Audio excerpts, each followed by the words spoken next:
네, 거장에서 인사드립니다. 안녕하세요. 유창호입니다. 9월의 마지막 금요일 밤입니다. 오늘도 저희 거장과 함께 하시겠습니다. 오늘 토론을 이끌어가 주실 두 거장께서 나와 주셨습니다.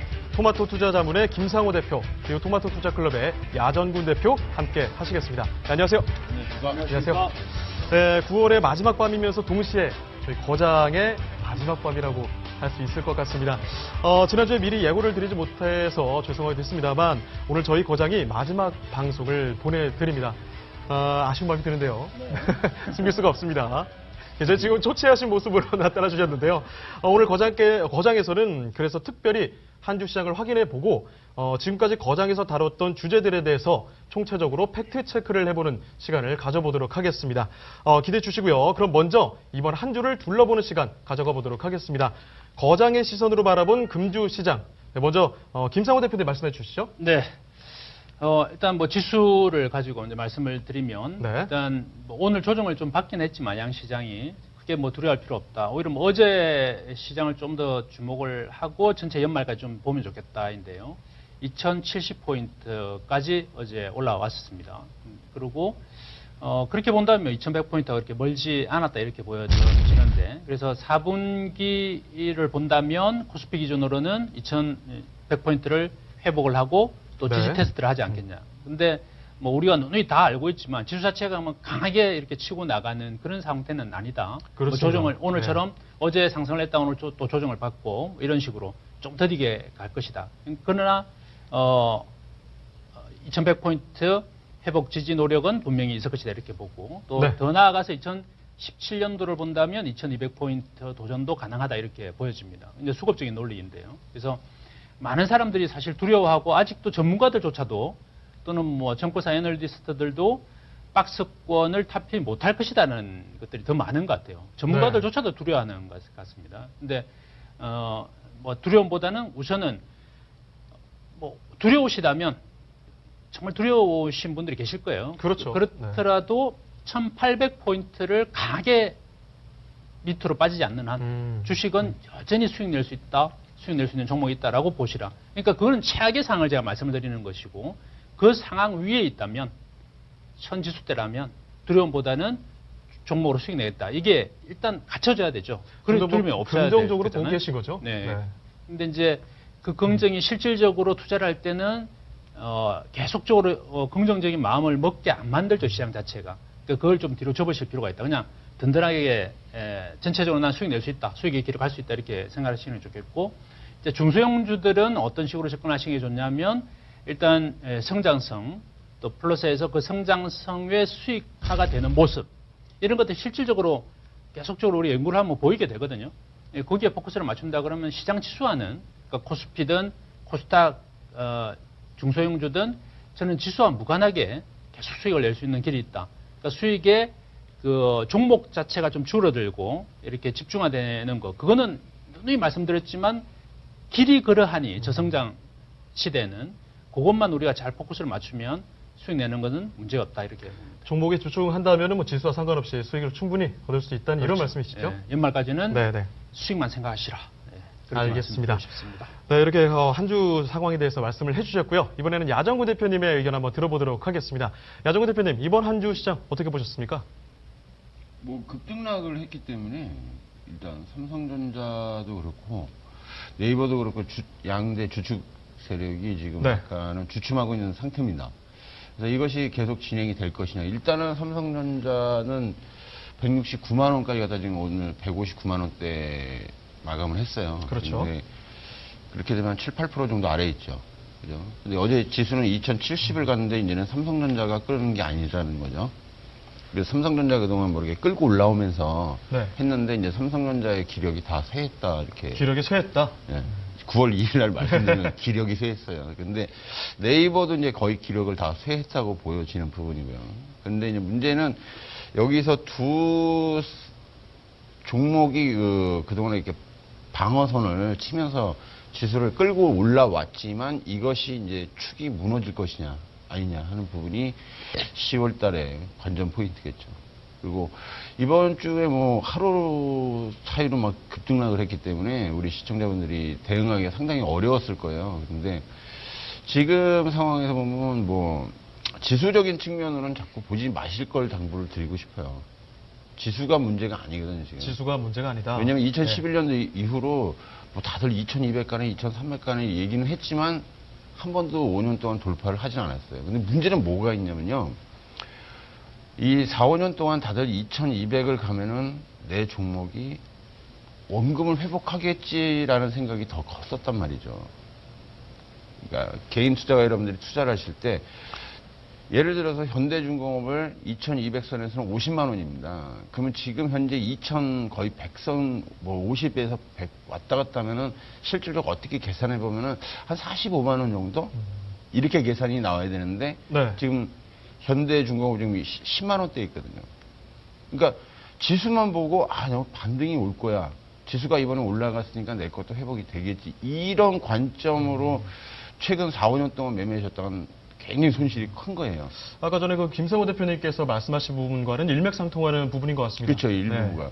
그러니까 지수적인 측면, 지수가 2200을 가든 2300을 가든 그게 중요한 포인트는 아니었다라는 거예요. 그러니까 종목으로서 이 종목이 어떤 상황이 오든 간에 그 지수 대비로 봤을 때 상황 사이클에 들어가지 않는다는 거죠. 그러니까 우리 시청자분들이 좀 보신다면은 지수를 먼저 보는 것도 중요하겠지만 핵심 포인트는 거기서 비껴나가셔야 된다는 거예요. 투자는요. 그래서 그런 부분으로 좀 더 계속 봐주시면 좋겠다.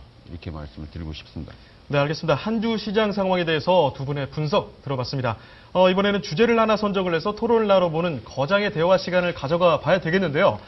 그런데 오늘은 저희가 지금까지 거장을 총평하는 관점에서 팩트체크를 해보는 시간을 가져가 보도록 하겠습니다. 지금까지 1화부터 18화까지 여러 가지 주제로 저희가 대화를 나눠봤는데요. 두 대표님들께서 이런저런 또 예측을 해주지 않으셨습니까? 과연 저희가 거장에서 나눴던 대화들이 정말 그 예측대로 실현이 됐었는지 한번 확인해보는 시간을 가져가 보도록 하겠습니다.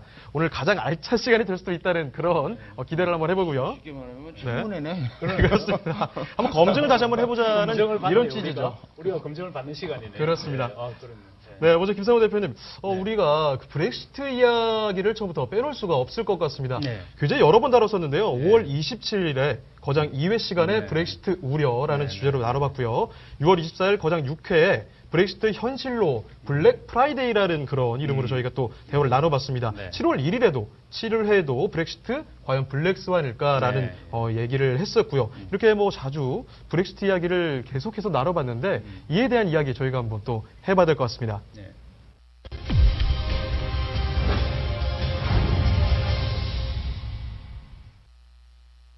브렉시트 6월 23일 날 투표가 있다. 근데 더 중요한 것은 브렉시트가 아니고 영국의 산업의 향방이고 산업의 성장성입니다. 자, 근데 우리가 한번 돌이켜 봅시다. 뭐 오늘 같은 날이 주식을 하면서 없었느냐. 물론 이제 최근에 주식을 하신 분들은 아이고야, 아뜨거라 힘들다 아시겠지만 주식뿐만 아니라 우리가 살면서 이 어려움에 굴복했던 적은 없습니다. 다시 일어서고 우리가 삶을 영위를 하고 있고 또 어떻게 살아갈 거냐, 어떻게 또 잘 할 거냐 고민하는 겁니다. 그게 맞는 길이죠. 아, 힘들어 죽겠어. 이제 나 다 쪼그라졌어. 뭐 계좌 완전 죽었습니까? 그러지는 않을 거잖아요. 다시 살아날 수 있습니다. 그러니까 향후 어떻게 전략을 취할 것이냐, 뭐 거기에 포커스를 맞추는 겁니다. 네, 오랜만에 지금 모습 보니까 굉장히 새로운데요. 네. 브렉시트 이야기 한 번 더 검증을 한번 받아보도록 하죠. 네. 우리가 뭐 3번이나 다뤘죠. 그러니까 블랙시트가 그렇습니다. 그만큼 이 2분기, 3분기 뭐 지금은 이제 너무 묻혀버렸잖아요. 그렇습니다. 지수가 올라와 버리니까. 네. 근데 그때 당시만 하더라도 가장 두려운 존재였죠. 가장 큰 악재였고 올 한 해 중에. 근데 이제 결과적으로 본다면 우리가 6월 24일 기점으로 한번 봅시다. 그날 주가가 3%대 급락이 나옵니다. 네. 그날이 바로 우리가 거장 방송하는 날이었죠. 그렇죠. 네, 네. 근데 그날 이제 말씀드리기를 가장 우리가 해야 될 게 뭐냐라고 말씀드리는 거는 절대 현실을 굴복하지 말고 이겨내셔야 된다는 거였고, 전문가로서 투자자분들에게 해야 될 이야기는 안 돼! 팔지 마! 현금이 있다면 매수합시다라는 길을 가야 된다. 이런 크게 거예요. 강조하셨던 그런 그렇죠. 부분이죠. 네. 그러니까 그러고 다음 주 월요일 날 바로 급반등이 나오고 네네. 주가는 1, 2주 만에 네. 오히려 전고점을 치고 나가 버립니다. 그래서 주가대로 본다면은 1925포인트에 있던 주가가 어제 기준으로 2070, 오늘 뭐 조정 받았더라도 2450포인트대를 유지를 하는, 그러면 그 뭐 6%, 10% 올라버린 거죠. 다 치고 나가버린 겁니다. 그러니까 이런 악재들이 있을 때 물론 정말 지속적인, 그러니까 미국의 서브프라임 모기지 등 사태 등으로 이게 뭐 단기간에 끝날 게 아니다. 그러면 당연히 저는 앞서서 현금화를 외칠 겁니다. 100%. 그러나 이 블랙시트는 그런 악재가 아니었다. 저는 이제 이렇게 보는 것이고, 결과적으로 이렇게 본다면은 데이터를 우리가 가지고 좀 보자면 6월 23일 날 블랙시트 당시 보게 되면은 그 전서부터 오히려 한 달 전서부터 유럽계 자금은 국내 주식을 순매수를 합니다. 그래서 자국도 수익률 자체가 오히려 반등해서 올라가고요. 파란색 굵은 선이 우리가 그때 보여드렸던 선입니다. 주가는 올라가고 그 뒤에 받치고 있는 연한 회색이 바로 순매수, 유럽계 자금의 국내 주식의 순매수죠. 그러니까 오히려 브렉시트 전서부터 자금은 우리 증시를 매수를 하고 있었다는 것이죠. 그리고 결과적으로 네. 이 부분에 주목을 하셨던 거죠. 네, 그렇죠. 결국 이제 돈의 논리잖아요. 매수세가 강하냐, 매도세가 강한 싸움이잖아요. 그리고 한 달 이후, 그러니까 7월 현재입니다. 지금이 아니고 블랙시트가 지금은 블랙시트 뭐 지나가 버렸으니까 다룰 필요도 그렇습니다. 없는 것이고 7월 달에 보게 되면 그때 당시 이제 자료는 아니고 제가 오늘 가지고 나온 자료인데요. 이 파일을 보게 되면은 주가 자금이 오히려 어떻게 되냐면 더 들어옵니다.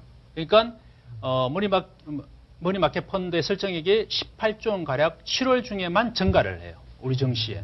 그 뭐냐면 국내 장시로 여전히 외국계 자금이 유입이 됐고 결과적으로 버팅기는 힘이 되었습니다. 기관들도 이제 뭐 뒷북인지 아닌지 판단은 나중에 하는 거지만 결과적으로 기관들도 그런 매수에 동참을 하게 되죠. 네. 그러니까 어떻게 보시면 되냐면 외국계 자금이든 기관 자금이든 그 빠지는 금요일 6월 24일 금요일 자리가 그들은 매수의 자리였다 보는 것이고 그 이후에 지속적으로 매수를 해서 주가를 끌어올려 놨단 말이죠. 그래서 전체적으로 본다면 결국 우리가 그때도 말씀을 드렸지만 돈을 버는 방법은 블랙스완이 등장했다 할지라도 블랙스완이 없었던 것처럼 행동하는 것, 그게 바로 돈을 버는 방법이다.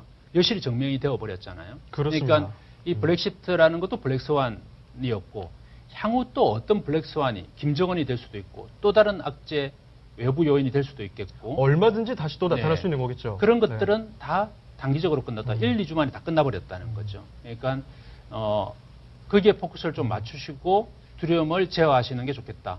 물론 그보다 더 큰 대단한 악재가 나타난다면 저는 뭐 어느 자리에 제가 있든 그런 시그널을 드리고 현금화를 외칠 겁니다. 그러나 현재는 그런 뭐 4분기 중에 그런 것들은 없지 않겠냐 이렇게 보여집니다. 알겠습니다. 뭐 시청자분들께서는 바로 이런 쪽의 관점을 참고하셔서 앞으로 대응하시면 더 좋을 것 같다는 생각이 들고요.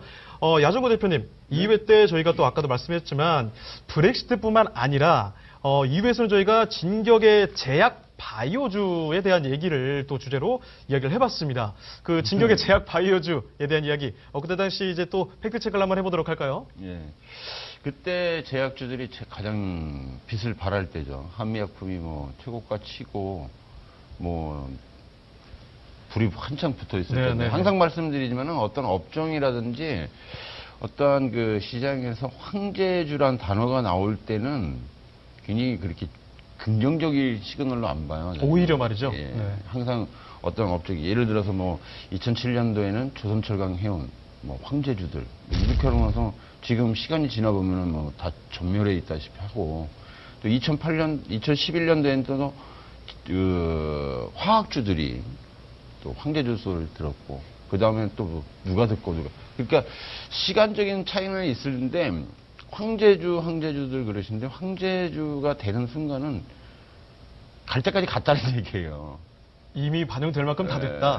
네. 황제 이상은 없으니까. 황제 이상은 그렇죠. 없으니까. 황제 이상은 없습니다. 네. 없으니까 때문에 중요한 말씀해 주셨어요. 이 황제주 칭호를 받았을 때는 굉장히 저는 보수적으로 봐요. 근데 오히려 말이죠. 예, 네. 그래서 저도 이제 바이오주를 예전엔 다 매매를 했지만은 이미 다 게임을 끝낸 상태인데 지금 그때 보시면 6월 10일이래요. 6월 10날 의약품 섹터의 그 일봉 상태를 보면 최고점을 찍고서 그 다음부터 계속 떨어졌단 말이죠. 이거 문제는 뭐냐면은 여기서 또 하나 아까 짚고 넘어가야 될 부분이 뭐냐면은 황제주 소리를 듣고 나서 그 다음에 또 뭐가 문제냐면 이제 아까 이제 블랙시트 사건이 있었죠. 6월 하순에. 네. 그 지수는 반등을 했지만 오히려 그 의약품들은 보시는 것처럼 그때 블랙시트 터지고 나서 기술적인 반등이 좀 나옵니다. 그 다음에 추세 하락이 계속 걸려버려요. 그러니까 이 얘기는 뭐냐면은 종목을 우리 시청자님들이 보시는데 분명히 저기서 오른쪽 어깨에서 많이들 진입을 하셨을 거란 말이죠. 중간 부분에서 블랙시트 하고서 기술적인 반등이 오니까 6월 10일 날 꼭지대에 걸렸던 분들은 야 이제 지수가 다시 올라오니까 내 거는 최소한 오른쪽 얘기만 세이브는 되겠구나. 네네. 이렇게 됐다가 이게 밀려 내려가면서 다른 쪽에서 불 붙어버리는 거거든요. 이게 저때 불 붙은 게 이제 뭐 6월달 이후에 불 붙은 게 이제 삼성전자가 튀어 올라가면서 이렇게 불이 붙는 건데 결론적으로 말씀드리면 지수적인 측면으로 지금 계속 시장을 접근하시면은 그만큼 우리 시청자 여러분한테 불리하다는 거예요. 왜냐면 지수적인 측면과 종목적인 측면이 서로 일맥상통하지 않기 때문에 그래요. 최근에 2007년도 이후의 특징이 뭐냐면은 네. 각 지수대에 놓고 나면은 순환매로 다 했어요. 그러니까 같은 지수대 왔을 때 그 종목군이 같은 가격을 유지한다는 보장을 할 수가 없습니다. 그 부분은 또 저희가 주목을 해봐야 되겠네요. 그렇죠. 네. 그러니까 지금 보시면 지금 2,050이고 뭐 2,100이고 하지만 현대중공이 10만 원대 있고 포스코가 20만 원이에요. 근데 이게 7, 8년 전에는 지수 2,000일 때 포스코가 60만 원, 70만 원이었거든요. 60만 원대. 엄청나게 차이가 많이 납니다. 그렇죠. 지금 네. 그 포스코가 16만 원 떨어졌다. 이제 겨우 20만 원 온 거예요. 그렇다면은 지수적인 측면을 놓고서 내가 그런 종목군, 그러니까 황제주 소리를 들은 다음에 진입을 하신 분들은 지수만 본단 말이에요. 야, 내가 이거 지수 2,000일 때 이 종목이 뭐 50만 원이었어. 근데 지금도 지수 2,000인데 계속 떨어지거든요. 우하향으로. 못 파시는 거죠, 이거를. 들고서 지수만 너 다시 지수 2,000원 내 건 본전되겠지. 이걸 계속 하고 또한 뭐 그거에 대해서 말씀하시는 많은 분들이 기술적인 반등이 나왔을 때 뭐 이렇게 될 것이다. 이렇게 들어가다 보니까 계속 물려 들어가는 거예요. 그러다가 도저히 안 되니까 저쪽이 또 황제주래. 에이, 저쪽 황제로 가자. 계속해서 이게 또 반복되는 현상이군요. 그렇죠. 네. 그럼 또 황제주로 또 가. 그것도 몇 달 지나면 또 이거 또 지수는 또 그 자리인데 얘는 또 죽어 있고. 그러니까 선취매에 실패하셨다고 보시는 거예요. 그러니까 이 황제주 다음에 누군가가 그 자리를 대신할 수 있는 대통령도 임기가 4년이에요. 네. 그러니까 다음번 차기를 노리는 그런 전략으로 가셨다면은 꾸준히 수익을 계속 유지가 되셨을 텐데 그러지 않고 얘 하나를 가지고 뭐 하겠다 했을 땐 이미 무너졌다는 얘기죠. 어떤 황제주 같은 경우에는 뭐 선반영돼 있는 거고 그런 경고는 그렇죠. 이미 하셨었고 예. 앞으로도 또 다시 반복될 거다라는 부분을 그게 말씀해 지금 주시는 거죠? 네. 10년 동안 반복하고 있는 거예요. 10년 동안 반복이 됐다고 계속. 네, 알겠습니다. 이 부분을 정확히 시청자분들께서 참고를 또 하시면 좋을 것 같고요. 3회에서 말이죠. 저희가 또 반도체주 이야기 나눠봤습니다. 3회에서는 반도체주 급등 왜? 라는 주제로 저희가 반도체주 이야기를 한번 나눠봤는데요. 이 반도체주 이야기도 저희가 뭐 이야기를 안 해볼 수 없습니다. 3회에서 했던 이야기.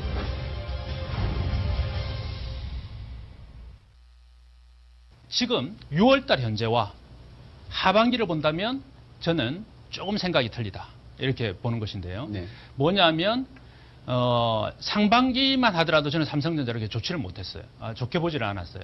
그런데 하반기 되면서 접어들면서 스토리가 지금 좀 바뀔 것 같습니다. 최소한 삼성전자가 꼬꾸라져서 다시 빠지지 않는, 그래서 시장의 안전판 역할 정도는 해줄 수 있고 좀 더 기대한다면 점진적인 상승도 하반기에는 가능하지 않겠냐.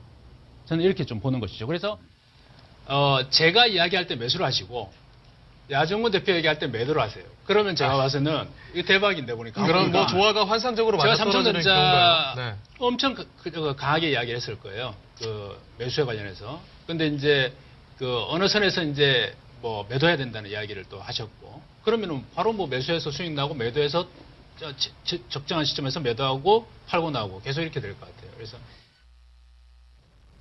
네, 그 김상우 대표님께서 말씀하실 때 매수를 하시고 야정문 대표님께서 말씀하실 때 매도를 하시라 이런 이야기 다시 한번 또 확인해 봤는데요. 반도체주에 대한 이야기 그때 당시에 어떤 이야기를 또 하셨고 지금 상황은 어떻게 되셨는지 한번 말씀 좀 해주시죠. 네. 그냥 그 우스갯소리로 이야기한 게 예언이 되어 버렸네요. 삼성전자를 보니까 뭐 진정한 팩트 체크 시간이네요. 6월 네. 그러네요. 결국 이제 종목이고 수익이니까 오늘 이제 대체적으로 제가 말씀드린 거는 그때 당시 우리가 이슈를 낼 때는 외국 걸 보고 다음 국내 정시를 보고 했는데 오늘은 다 국내 위주로 제가 이야기를 드릴 겁니다. 네. 결국 우리 주식으로 우리가 수익 낼 거니까. 그러니까 삼성전자를 보게 되면은 단기 조정시 매수의 관점 여전히 뭐 아까 보셨지만 최소한 받치거나 또는 점진 상승이 가능할 것이다 이렇게 봤는데요. 그렇죠. 6월 달 보니까 삼성전자 주가가 137만 원에서 고점이 169만 원까지 23% 상승을 합니다. 잘 그렇습니다. 나오네요. 그러니까 8월 말에 고점을 보이죠. 근데 주가의 상승이 시장보다 훨씬 강하게 나타났고 시장을 이제 주도하게 됩니다. 삼성전자 제대로 된 삼성전자 역할을 하게 되는 것이죠.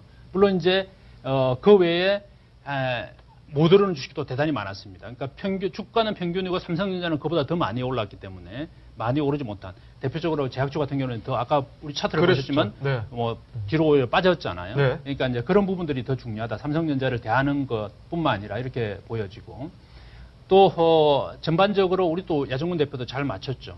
고점에서 160만 원 네. 이상에서는 이거는 팔고 나와야 된다. 빠져나와야 된다. 168만 원. 예, 네. 그러니까 정확히 고점을 맞추신 거잖아요. 정확했습니다. 그러니까 네. 저로 인해서 매수를 하고 야정문 대표로 인해서 매도를 했다면 제대로 뭐 팔고 나오는 것이죠. 굉장히 교훈이네요. 네. 더 중요한 거는 삼성전자와 제약주를 보면서 우리가 꼭 기억해야 될 것. 저는 항상 우리 회원분들께 이런 이야기를 드리거든요. 중간중간에 이전 먹을 만하면 제가 쿡 찔러서 이야기하고 이전 먹을 만하면 쿡 찔러서 이야기합니다. 어떤 말씀일까요? 주식은 수익만 있는 것이 아니라 손실이 있는 것이다. 그러면 우리는 주식한다 그러면 요즘은 많이들 안 그러신데 그래도 아직까지 주식은 우리 무조건 수익 나는 곳. 그러니 들어가 보니 안 되고. 그러니까 항상 뭘 해야 되냐면 해야 할 주식과 하지 말아야 될 주식을 정확히 구분을 하고 한쪽은 아예 가지를 말아야 돼요. 그렇다면 2, 3년 전에 조선, 화학, 올해 제약 가지 말아야 될 종목이잖아요. 아예 쳐다보지를 말아야 돼요. 뭐 가다가 올라오겠지. 단타를 잘한다. 그런 분들은 뭐 들어갔다가 빠질 수 있겠지만 그렇게 할 수 있는 분들이 과연 몇 분이나 됐냐는 결코 거죠. 쉽지 않죠. 네. 네. 그래서 아예 그 길은 하지 말아야 될 주식들은 아예 제껴놓고 안 가는 거예요. 뭐 6개월이든 1년이든 아예 쳐다보지 말아야 된다. 그래서 제가 이 시간에 이야기했던 것. 10배 오른 주식은 쳐다보지도 말고 5배 오른 주식은 조심하시라. 그죠? 그게 다 제약주가 그랬고 2, 3년 전에 조선이 그랬고 다 그랬거든요. 근데 불나방처럼 뛰어들어서 그냥 타 죽어버리는 거죠. 그럼 그거 제껴놓고 하지 말아야 될 거 하지 말고 그 다음에 해야 될 주식을 쳐다보는 것. 그거는 뭐냐면 여러 번 말씀을 드렸어요. 성장성. 그리고 플러스해서 성장의 수익화. 그게 계속 포커스를 맞추시면은 그런 주식들이 그냥 속속속속 들어온단 말이죠. 그러니까 꼭 당부드리고 싶은 것, 그 부분. 그러니까 그렇게 보면은 빠지는 주식들, 지속적으로 가지 못하는 것들은 어떻게 되냐면 성장의 한계가 온 거예요. 한미약품 같은 경우도 그 좋았던 것들이 결국 오늘 한 방 맞아가지고 주가에 급락이 나오고 이렇게 되잖아요. 어제 제일 떴던 것 같은데. 오늘 호재와 악재가 다 텄어요. 근데 악재가 더 컸죠. 결과적으로는 장대 연봉이 18% 빠져버렸네요. 장 초반만 하더라도 주가가 5% 급등이 나와요. 그러니까 고점 대비한다면은 20몇% 빠져버린 거잖아요. 근데 오늘뿐만 아니라 추세적으로 벌써 7월 고점을 찍고서는 계속 3개월째 빠지고 있잖아요. 그죠? 그러니까 그 이전도 마찬가지고. 그러니까 이게 향후는 또 어떻게 될 것이냐. 향후도 제가 보는 힘들게 갈 겁니다. 그러니까 단기적으로 먹을 게 나오겠죠. 근데 그 단타 때문에 힘들어지는 경우가 그런 투자자분들이 더 많으실 것이다. 이렇게 보고요. 그렇게 네. 본다면, 성장하는 주식은 분명히 있습니다. 근데 성장에만 포커스를 맞추면 안 되고, 얘가 지속적으로 가려면 뭐가 있으면 그 성장이 수익화되는 것, 수익으로 증명이 되는 것. 그 두 네. 가지를 교집합으로 해서 맞추자. 알겠습니다. 성장성뿐만 아니라 성장의 수익화를 우리가 주목할 할 필요가 있겠다. 네. 그 말씀까지 해주셨고요. 3회 반도체주 이야기 한번 나눠봤습니다. 자, 6회로 한번 넘어가 보도록 하겠습니다. 저희가 공매도 공시제 이야기를 한번 했었던 적이 있었죠. 이 거장 6회에서 공매도 엑스파일 드디어 배를 벗나라는 주제로 이야기를 한번 나눠본 적이 있었습니다. 공매도 공시제 이야기를 나눠봤었어요.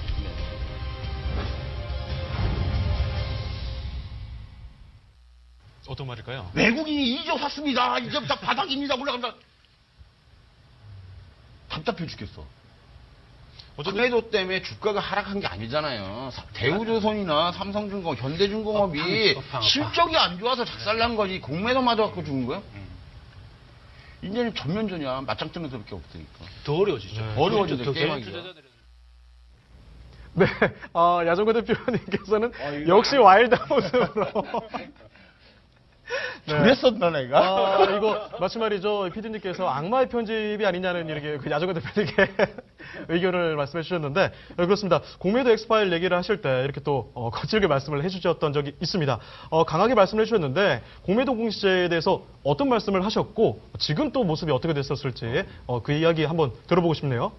일단 우리나라가 이제 공매도가 항상 문제다 해서 했지만 사실은 지금 공매도 제도에 허점이 아직도 많습니다. 그렇기 때문에 지금 정상적으로 공매도 제도가 완벽할 수 없어요. 예를 들어서 지금 지금 현재 보면은 공매도 외국인은 더 증가 추세지 줄지는 않았어요. 6월 30일 날 해서 7월 1일부터 공매도 제도가 공시제도가 생겼는데 그때 당시 모건 스탠리 같은 경우는 종목수가 248개 종목의 공매도 비중을 가지고 있었는데 지금은 254개 오히려 늘었죠. 그렇죠? 전반적으로 이렇게 보면 다 늘어났다라는 걸 볼 수 있어요. 모건 스탠리가 한 6개 업체가 더 늘었고 메릴린치가 34개에서 48개로 14개가 더 늘었고 그렇군요. 골드만삭스도 28개 기업을 공매도를 갖고 있었는데 지금 39개 기업 걸 갖고 있고 도이치뱅크가 좀 줄었어요. 도이치뱅크가 좀 줄고 UBS 조금 늘었고 크레딧 스위스도 늘었고 JP모건 늘었고 그러니까 외국인들은 다 늘었다고 보는 거거든요. 지금 그래서 총 414개를 공매도 작전을 하고 있는데 지금 현재는 457로 늘었다면 10% 정도 늘었다고 봐야 되겠죠. 그러니까 지금 이 상황에서 저것을 우리가 객관적으로 볼 수 있느냐? 그렇지 않다라는 거예요. 왜 그러냐면은 예를 들어서 뭐 내가 이 100만 주를 갖고 있어요. 네. 주식 보유를 빌려가지고 일청호 앵커한테 50만 주를 빌려요. 네네. 그럼 이거는 보유가 아니란 말이에요. 빌린 거기 대차기 때문에. 그렇죠. 이걸 매도를 가요. 그러면 공매도 공시를 안 합니다. 그러니까 내가 갖고 있는 비중보다 높아야 되거든요. 그러니까 내가 갖고 있는 건 안 팔고 갖고 있어. 그리고서 빌려다가 딱 쳐버리면은 이건 공매도 공시 사항이 아니에요. 그럼 부족한 부분이 굉장히 많이 있다는 거죠? 그렇죠. 그러니까 그렇게 되면 이게 공매도를 했는지 안 했는지를 정확하게 파악하기가 현재로서는 불가능하다는 거예요. 그렇기 때문에 그때 당시에도 야정우 대표님께서 아마도 공매도 공시제에 대한 영향이 좀 미미할 거다라는 말씀을 해주셨죠, 그때 당시에. 그렇죠. 그러니까 네. 공매도가 직접적으로 우리나라 시장에서 하는 거는 어떻게 많은 개인 투자가 여러분들이 뭐 공매도 때문에 우리가 지수가 2200을 못 간다라고 말씀하시는 분들도 꽤 있어요. 하지만 엄밀히 따진다면은 그렇지는 않다라는 거예요. 공매도 때문에 잘 가는 기업을 갖다 공매도 막 해서 죽일 수는 없거든요. 왜냐면 자기들이 더 사니까 이게 실적이 더 좋고 성장성이 네. 있다면 외국인들이 더 많이 사겠죠. 근데 얘네들이 했을 때는 뭔가 낌새를 맡은 거지. 아, 이게 뭔가 문제가 발생할 소지가 있어. 그렇다면 자기 방어에 대한 시스템으로서 위험 회피 수단으로 삼는 거거든요. 위험을 회피한다. 그죠? 우리도 뭔가가 있으면 방어적인 수단이 있어야 되잖아요. 주식을 한날에 다 그 몇천만 주를 팔 수도 없는 거고, 그렇다면 방어 수단으로서 일부 해지 전략을 사용하거나 또는 그거에 맞게끔 전략을 짜는 거거든요. 네. 그러면 그것이 늘어났을 때 어떻게 보면 대형주에서는 악재가 될 수도 있어요. 그렇기 때문에 물론 그것 때문에 뭐 주가가 빠졌다. 그것도 있겠지만 지난번에도 말씀드렸지만 대우조선해양이나 뭐 삼성중공업이나 현대중공업이 공매도 때문에 죽었냐? 그건 아니라는 거예요. 기업의 실적이 악화된다는 걸 알고 있었다는 거예요. 감지가 됐기 때문에 내 거를 전부 다 팔 수가 없다. 하루에 몇백만 줄, 몇천만 줄을 어떻게 팔아요? 그잖아요. 그렇습니다. 그러니까 조금 팔더라도 시간이 오래 걸린다는 거예요. 그러니까 일단 반대적인 급부로 그쪽도 같이 병행하면서 맞춰 들어가는 거예요. 내 걸 세이브를 시켜서. 하나의 매매의 전략 중에 하나거든요, 이것도. 근데 무조건적으로 공매도는 나쁘다라고 판단하기는 어렵다는 겁니다. 그렇기 때문에 제일 중요한 건 공매도가 증가해서 이 기업의 주가가 떨어졌다라고 단정을 하기에는 너무 무모하다. 즉 기업의 실적이 안 좋아서 자율낙하된 거를 가지고 여러분들 같으면은 우리가 펀더멘탈을 연구를 하잖아요. 그죠? 왜 연구를 해요? 그거는 미래의 가치가 더 나아질 것이냐를 확인하기 위해서 하는 거거든요. 그렇죠. 과거에 보고서 야 네가 지금까지 이렇게 발자취가 이렇게 왔는데 이 현재에서부터 더 나아질 수 있냐 없냐를 보기 위해서 펀더멘탈을 보는 거예요. 그런데 문제는 이 펀더멘탈을 봤을 때 아, 이 정점에 왔구나. 세계적인 경황이라든지 국제 정세라든지 이런 걸 봤을 때 이 업종이 왔고 이제 막 하락 추세로 가겠다라고 판단이 된다면은 어떤 작전을 쓸 것이냐 하는 부분이에요. 그게 막 하나 일부가 공매도 전략이거든요. 그러니까 무턱대고 나쁘다라고 판단하기보다는 그것이 하나의 변곡 사인을 줄 수 있는 하나의 우리한테는 포인트가 될 수도 있다. 그걸 참고로 해서 우리가 투자 전략을 또 세울 수 있다. 알겠습니다. 공매도 공시제에 대해서 6회 때 다뤄봤던 내용에 대해서 이야기를 한번 나눠봤고요. 7회로 넘어옵니다. 사드 오고 성주기는 같다라는 제목을 참 잘 짓는 것 같습니다. 이런 주제로 이야기를 나눠봤는데요. 사드 배치의 영향에 대해서 저희가 이야기를 나눠봤었습니다. 사드 배치 영향에 대해서 저희 화장품 관련돼서도 중국의 수출에 관련된 얘기도 한번 나눠봤었고요.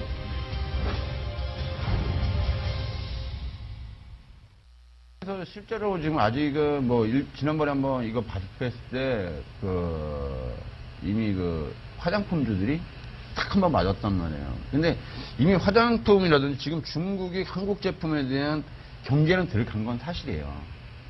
경계를 들어간 거. 그래서 뭐 화장품뿐만 아니라 화장품들 여자들 립스틱을 색깔별로 다 인증을 받아라. 옛날에는 그냥 하나로 해서 샘플해서 가면 되는데 노란색이든 파란색이든 그냥 그 제품이면 되는데 색깔별로 해라. 이 얘기는 너희들 틈만 나면 잘라버리겠다 이 얘기거든요.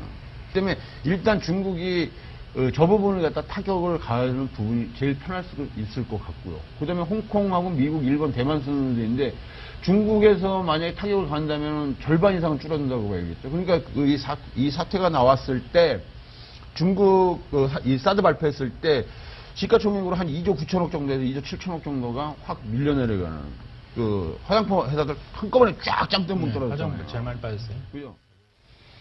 네, 이때 당시에 7회 때 사드 오고 송주기는 같다 편에서 화장품 섹터 중국 수출에 타격이 우려된다는 말씀을 해주셨어요. 네. 지금 상황 어떻습니까? 지금도 뭐 조금 반등은 주고는 있지만 그때보다 이제 아모레퍼시픽인데요. 그때 이제 사드 발표했던 게 7월 달입니다. 7월 15일인데 그 이후로 쭉 떨어져서 지금 이제 조금 반등은 왔어요. 지금 그때 당시 43만 원 정도 하던 것이 지금 38, 9만 원 정도 하니까 그때보다 많이 떨어졌죠. 물론 35만 원까지 갔다가 지금 반등이 온 거예요. 네, 그렇습니다. 그렇다면은 실질적으로 지금 현재 계속 화장품주에 대한 기대 심리는 상당히 떨어질 것이다라는 게 그렇고요. 그다음에 이제 사드 배치 부분도 있겠지만 중국에서 먼저 견제가 들어간 것은 화장품주들이 그 전에부터 올 상반기인가부터 이미 시작은 됐었어요. 일단 상반기에서부터 말이죠. 그리고 이제 엔터 관련주들에 대해서는 이제 방송 시간 제한 이런 것들이 거론이 됐다가 올 하반기부터 본격화됐거든요. 그래서 아마 한국 방송 이게 한국에서는 뭐 송중기 나왔던 뭐 있죠. 그거. 그렇죠. 드라마 말씀하시는 드라마도 거죠? 이제는 그게 실시간으로 하다 지금 우리나라 드라마들이 아마 시간 제한이 걸려 있을 거예요. 셧다운 제도가 했어가지고 뭐 우리나라 청소년들이 뭐 게임을 몇 시, 10시 이후에는 못하게 한다고 셧다운 제도 있듯이 그쪽에서 한국 드라마들 셧다운 걸었거든요. 그때니까 그런 것이 계속 가중되게 되면은 이쪽 관련주들은 그만큼 실적에 대한 부분에서는 계속 힘들어질 것이다. 이렇게 되는 거죠. 그렇기 때문에 이미 황제주 아모레퍼시픽 황제주 소리는 들었잖아요. 그렇습니다. 올 상반기에 들었죠. 그러면은 황제주 소리 나왔으니까 일단 다음번 황제한테 넘어간 거잖아요. 알겠습니다. 다음번 황제를 저희가 또 기다려봐야 되겠네요. 그죠? 그러니까 그 아모레퍼시픽에서 한미약품, 그다음에 삼성전자. 순서대로 지금 임기 만료하고 있는 거예요. 알겠습니다. 이렇게 또 이렇게 서로 번갈아가면서 임기를 지내고 있군요. 네, 그럼 자, 이번에는 또 계절이 바뀝니다. 썸머랠리에 대한 이야기를 해봤었죠. 8회 차입니다. 핫뜨거 썸머랠리라는 제목으로 저희가 대화를 나눠봤는데요. 그때 당시에 썸머랠리 이야기, 네, 영상으로 한번 지금 확인할 수 있을까요? 이런 거에 현혹이 돼서 투자를 하는 건 아니다라는 거예요. 그렇죠. 일종의 뭐 환상 같은 거라고 볼 수 그렇죠. 있겠네요. 착시 효과라고 네. 말씀을 드리는 거예요. 근데 이거를 언론이나 아니면 뭐 펀드 매니저나 뭐 이쪽 제도권에 있는 분들이 여름 휴가를 가려면 보너스 받아야 되잖아요. 그럼 매매를 많이 돌려야 돼요. 거기서 이제 수수료가 나와요. 이 보너스가 나오니까. 그거 막 갖다 붙여. 뭐 여름 수혜주, 뭔 수혜주, 뭔 수혜주. 근데 사실상 이 부분은 그 기업의 실적이나 성장률하고는 무관합니다, 이게. 그렇기 때문에 이 부분이 선반영돼서 움직이는 거지, 지금 상황으로서는 우리 시청자 여러분들 여름 수혜주다. 그 때문에 빈과류가 많이 팔릴 것이다. 그러니까 빨리 사먹자. 그건 아닙니다. 네, 썸머랠리 이 당시에 뭐 마치 환상 같은 것이다라고 이런 식으로 말씀해 주셨는데 큰 변화는 주지 못할 거다라는 말씀을 해주셨어요. 네. 지금 상황 어떻습니까? 지금 그때 맞아떨어졌나요? 네. 차이는 없죠. 오히려 네. 그 7, 8월 달 지나서 지수가 출렁출렁거리거나 근데 그렇게 많이 영향을 주지는 않았어요. 그리고 뭐 제과주들도 그렇고 보시면은 7월 22일 날 우리가 방송을 했을 때인데 그 이후로 한 50p 정도 올랐나? 그러니까 그때 저기 1980인가? 막 그럴 때예요. 1980, 90인데 지금 2050, 40이면은 그렇게 영향은 주지 않았다라는 거예요. 오히려 코스닥은 더 떨어졌어요. 그때 당시 코스닥이 거의 700선, 680이었는데 지금 660 떨어져서 오히려 하락세가 더 강화됐거든요. 그렇기 때문에는 우리가 항상 말하는 뭐 썸머랠리다, 산타랠리다, 뭐 이런 얘기는 안 하시는 게 좋겠고. 사실 뭐 허황된 얘기에 가까운 그렇죠. 그게 볼 수 있겠죠. 네. 우리 제가 보면은 우리나라 주식시장에서는 진짜 이런 타이틀을 거는 걸 참 좋아해요. 아, 그렇습니다. 예. 그렇죠. 테마가 많단 말이에요. 맞습니다. 뭔 테마가 네. 이렇게 많은지 또 이번에 보면 뭐 정치 테마 내년에 대선도 있으면 해놨다. 그렇죠. 네. 이거 진짜 하시면 안 돼요, 시청자 여러분들이. 이 부분은 명확하게 시청자분들께서 참고를 꼭 하셔야 될 이거 것 같아요. 진짜 하시면 안 돼요. 왜 그러냐면은 뭐 대선 주자의 동창이 하는 회사다. 그러니까 막 한다. 사실 굉장히 허무맹랑한 이야기죠. 이거는 말도 안 되는 소리, 말도. 얼마나 며칠 못 가잖아요. 그러니까 이게 잘못하면 바로 손 이게 들어버리고. 간다는 얘기는 정경유착을 인정하는 꼴이거든요. 그렇습니다. 그러니까 원래 정치와 경제는 분리가 되는 정경분리법에 의해서 분리가 돼야 되는데 이것을 테마로 엮어서 정경유착을 강화했다. 이건 말도 안 되는 거죠. 그렇죠. 이거는 앞서서 서머랠리 큰 영향을 주지 못할 거다 말씀해 주셨고 뭐. 그게 진짜 맞아 떨어졌던 것처럼 앞으로도 테마주들 좀 더 너무 급게 믿어서는 안 될 것 같다. 이런 부분 참고하셔야 될 것 같습니다. 다음으로 한번 넘어가 보도록 하겠습니다. 거장 12회 차였습니다. 국제 유가에 대한 이야기도 한번 저희가 나눠봤는데요. 검은 황금 대 검은 눈물이라는 타이틀로 저희가 이야기를 한번 해봤습니다. 네.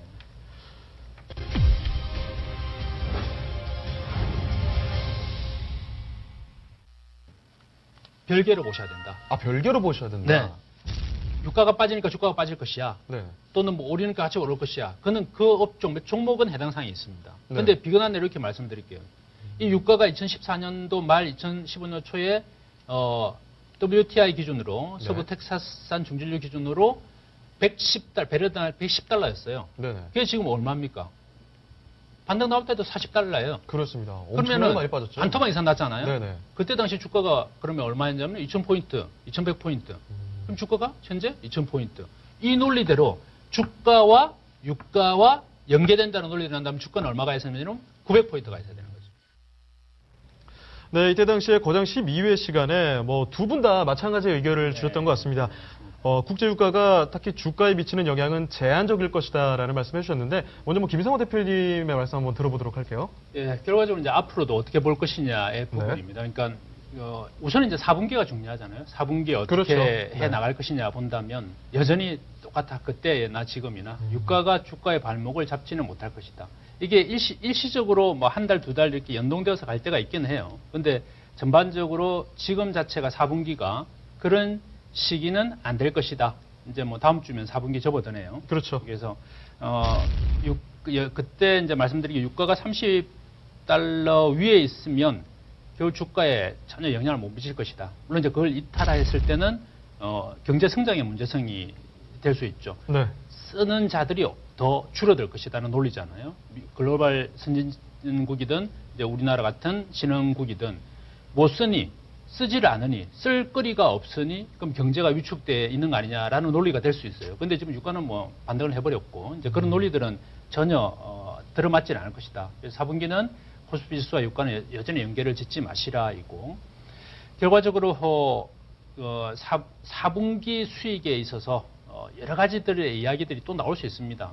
유가 외에 또 다른 이슈들이 그러니까 그런 것들을 좀 드러낼 필요가 있을 것 같아요. 그러니까 자꾸 우리 개인 투자자분들이 수익을 내지 못하게 하는 뭔가의 논리들이 계속 나오잖아요. 계속 나옵니다. 시장에는 그렇죠. 유가가 빠졌으니까 또는 누가 김정은이 뭐 어떤 이야기에 중국이 싸들어 뭐 딴지를 건다든지 그러나 종목들은 영향을 분명히 받죠. 종목들은 그러나 그런 종목들은 애시당초 안 하든지 또는 문제가 생겼을 때는 빨리 팔을 빼는 것 이런 것도 중요하잖아요. 그러니까 저는 주식을 손절을 뭐 하는 거는 그렇게 원하지를 않습니다. 그러니까 손절하기 전에 손절할 주식을 들어가지 말자는 게 제 지론이거든요.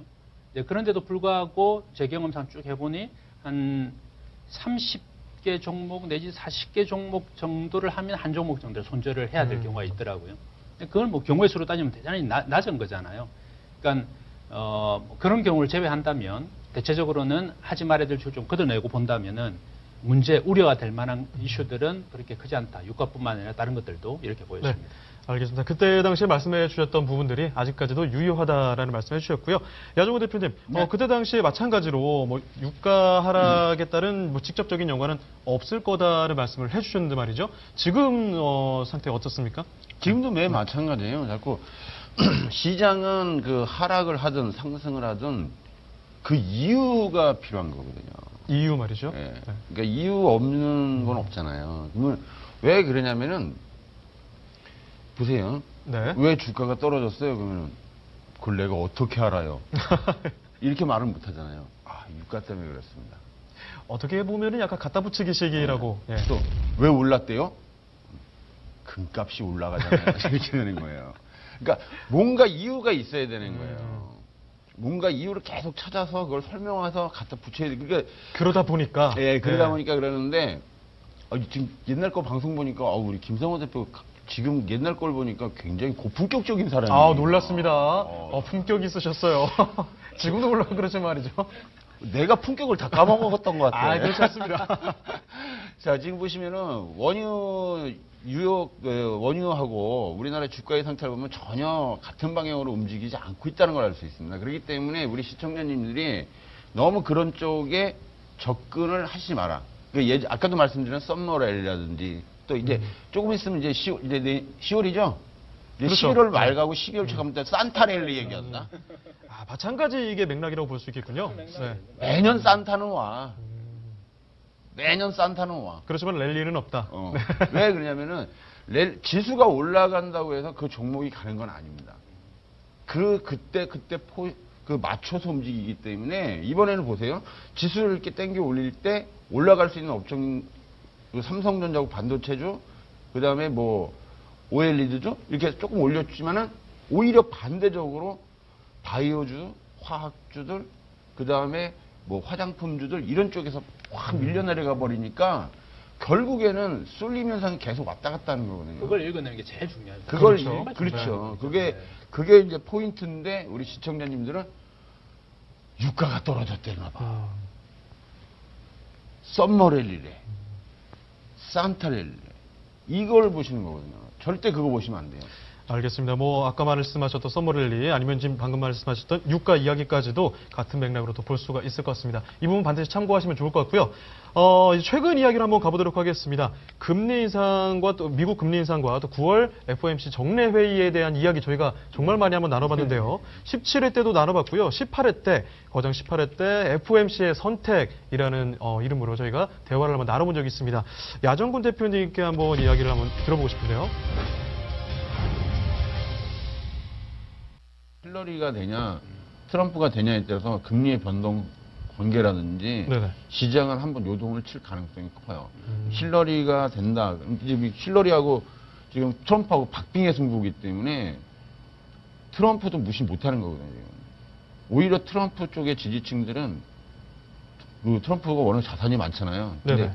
가진 게 하는 것보다 오히려 계층이 낮은 쪽에서 더 강력한 조건을 내시는 거거든요. 트럼프냐 또 힐러리냐에 따라서 미국의 금리 정책이라든지 경제 그렇죠. 방향이 완전히 바뀌기 때문에 아까 전에 저희가 계속 말을 했던 그렇죠. 부분이 바로 그런 부분들이죠. 트럼프가 되는 날에는 한국이 얼마만큼 타격을 볼 것이냐.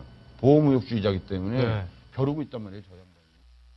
이상하게도 달러도 강세, 최근 며칠을 보면 원화도 강세, 엔화도 강세예요. 전부 강세군요. 이게 왜 그러냐고 제가 봤더니 돈의 흐름이 참 이게 돈이 간사한 거예요. 유럽이 불안하잖아요. 그러니까 그렇죠. 유럽에 빠진 자금이 할 데가 없으니 어디로 들어와요? 그러니까 미국, 한국, 일본 이런 데로 들어오는 거예요. 지금 그러니까 유럽 자금 정처 없이 찾아 헤매고 있군요. 예, 그러니까 돈의 흐름은 정말 그 수익 쪽으로 철저하게 간다 이렇게 봐야 되는데 그렇게 본다면 금리 인상에 대해서 너무 어렵게 생각할 필요 없이 그러니까 10월 달은 원화 강세와 주가의 강세를 좀 같이 봐도 좋지 않겠냐. 저는 보는 게 낫다 쪽으로 좀 보기를. 선진 시장보다는 신흥국 시장이 더 위험 자산이죠. 그러니까 돈 있는 큰 흐름에서 본다면. 그렇죠. 이제 그렇다 보니까 빠르게 주식 시장으로 좀 자금이 유입될 수 있다는 기대감이 좀 펼쳐졌고, 그게 결국 선진 시장보다는 신흥국 시장의 수익률로 나타납니다. 지금 이제 잘 시장이요? 보여지는데요. 맨 왼쪽에 보게 되면은 이제 글로벌 전체 또 선진국, 신흥국 이렇게 보는데 9월 14일과 20일 바로 발표가 있기 전인데 자금은 먼저 움직여요. 그렇다 보니까 신흥국 증시의 상대적 강세가 나타납니다. 근데 네, 최근에 있었던 이야기들을 한번 저희가 영상으로 한번 확인해 봤습니다. 말씀하셨던 부분들이 어떻게 확인되고 있는지 야정구 대표님께 한마디 들어보도록 하겠습니다. 네, 일단 트럼프 토론회를 네네. 지난주에 했었죠. 토론회 하기 직전까지 막 쫙 빠졌었어요. 이제 트럼프 쪽이 우세할 것이냐 해가지고 이제 쫙 빠졌다가 딱 토론회가 시작하면서 이제 딱 조사했는데 힐러리 윈 딱 그러니까 네. 바로 차고 나갔다. 그렇죠. 그 지금 보시는 게 우리나라 지금 분봉 차트인데 트럼프 지지율이 높다는 기사가 쏟아져요. 9월 26일 날. 그래서 쭉 주가가 밀립니다. 이렇게 2060선 정도 근방에 있다가 쭉 밀려 내려오면서 2030까지 해서 한 30포인트 빠지죠. 그러다가 이제 토론이 시작하면서 힐러리 우세 그러니까 쭉 치고 나간 거예요.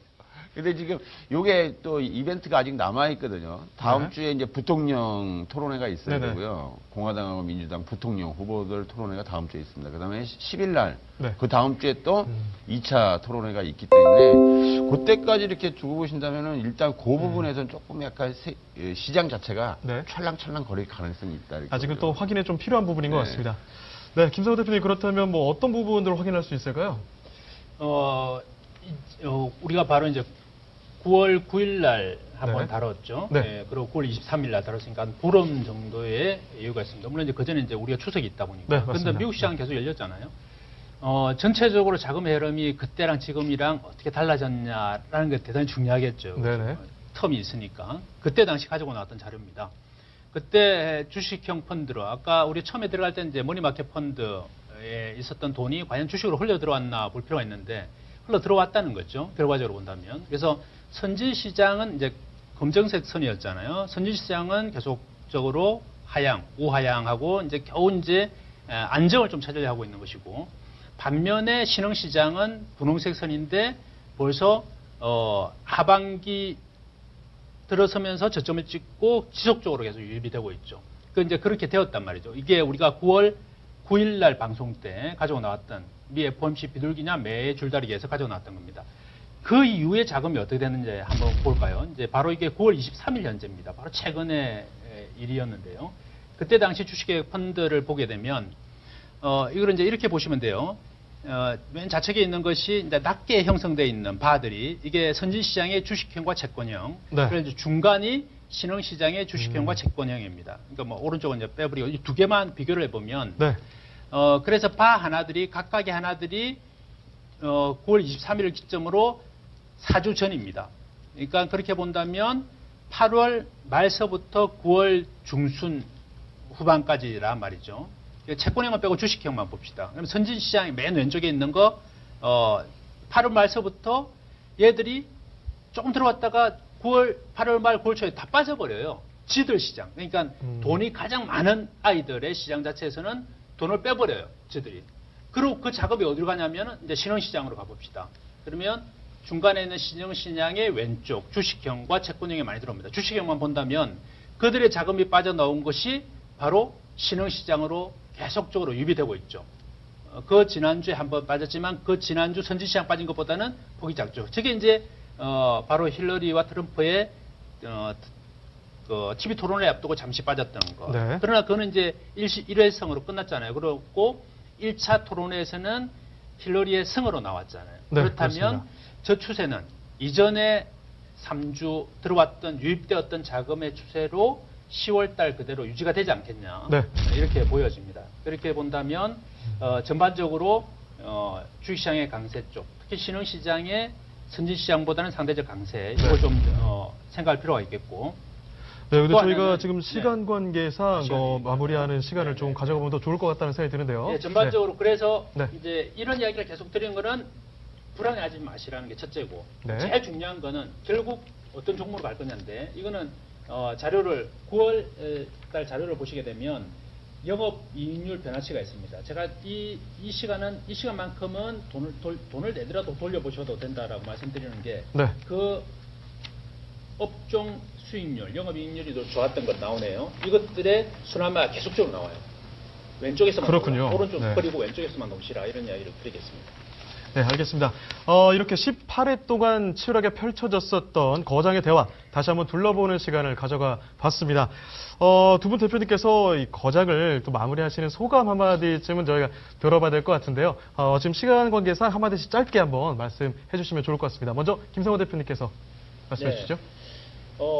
일단 뭐 주식은 제가 누누이 해보지만 이거는 뭐 수익입니다, 그죠? 사람 좋은 것 이거 뭐 지나고 나면은 물론 사람도 좋고 수익도 나고 하면 너무나 좋겠지만 결국 주식은 수익으로 답이 나와야 되는 곳입니다. 그렇다면 답은 수익 나는 종목 쪽으로 가는 것, 가 있는 것, 그러면 좀 참을 수 있어요. 그러나 아닌 쪽으로 가 있으면 참는다고 수익 나는 게 아닙니다. 미치는 거죠. 시간이 지날수록. 그래서 일단은 아까도 말씀드렸지만 해야 될 주식과 하지 말아야 될 주식을 구분하고, 그다음 해야 될 주식은 그 중에서도 어느 쪽으로 가느냐 조금 더 포커스를 맞추는 것. 그거는 성장성의 수익화가 되는 것들 계속 그렇게 보고 연구를 하면 답이 나옵니다. 그게 제가 한번 또 중간중간에 콕콕 찔러서 말씀드렸던 게 바로 융합, 복합, 융복합 종목들입니다. 얘네들은 안 빠져요. 올라요. 지수가 빠지더라도. 그래서 그런 쪽에 좀 포커스를 맞추고 나가시면은, 이거는 지금뿐만이 아닙니다. 2017년도, 18년도, 19년도, 2020년도 계속적으로 먹거리는 거기서 나온다. 그렇게 하다 보면 어느 순간에 통찰력이 생기고 쉬워 보입니다. 주식이. 그때부터는 뭐 돈 버는 거는 어렵지 않죠. 그냥 쉬면서 뭐 다 노는 것 같은데 수익은 되고 이렇게 되실 겁니다. 꼭 그 길을 가주시기를 마지막으로 당부를 드리겠습니다. 네, 고맙습니다. 고생하셨고요. 그 야정구 대표님께서도 마지막으로 한마디 소감 한 말씀 또 들어보도록 하겠습니다. 여하튼 뭐 18회를 하면서 네. 하여튼 부족하지만 많이 들어주신 시청자 여러분께 감사를 드리고 마지막에 역시 품격을 갖춰서 마무리를 하십니다. 가장 품격 있게 해야 되는 네. 거예요. 그래서 제가 드리고 싶은 말은 그겁니다. 주식에서의 가장 불변의 법칙은 주식은 미래의 가치를 대변하는 겁니다. 우리는 과거도 중요하겠지만은 주식을 하면서 여러분들이 선택하시는 거는 이 주식이 미래에도 나에게 수익을 줄 것이냐를 그 답을 찾기 위해서 하는 것이에요. 그렇기 때문에 연구들 많이 하시고 탐욕 부리지 마시고, 아시겠죠? 공포가 때에 따라서 올 수도 있습니다. 그것을 즐길 줄도 알아야 가장 좋은 찬스가 내 것이 될 수 있습니다. 그동안 시청해 주셔서 감사합니다. 네, 고맙습니다. 지금까지 고생 많으셨습니다. 마지막으로 참 제가 드릴 네. 우리가 논쟁을 많이 하기도 했지만 네. 정말 야중근 대표로 인해서 이 시간을 통해서 많이 또 배운 그랬었죠. 많았던 것 같아요. 네. 그래서 그 부분에 대해서는 감사의 말씀드리고 우리 악수도 한번. 가장 고품격 방송을 해주셨습니다. 마지막에 역시 이렇게 따뜻을 하시면서 마무리 지었습니다. 네, 두 거장과 함께하는 시간 마지막으로 인사드려야 할 것 같습니다. 거장의 해안 이제 여러분이 가져가셨을 거라 믿습니다. 지금까지 감사했습니다. 고맙습니다.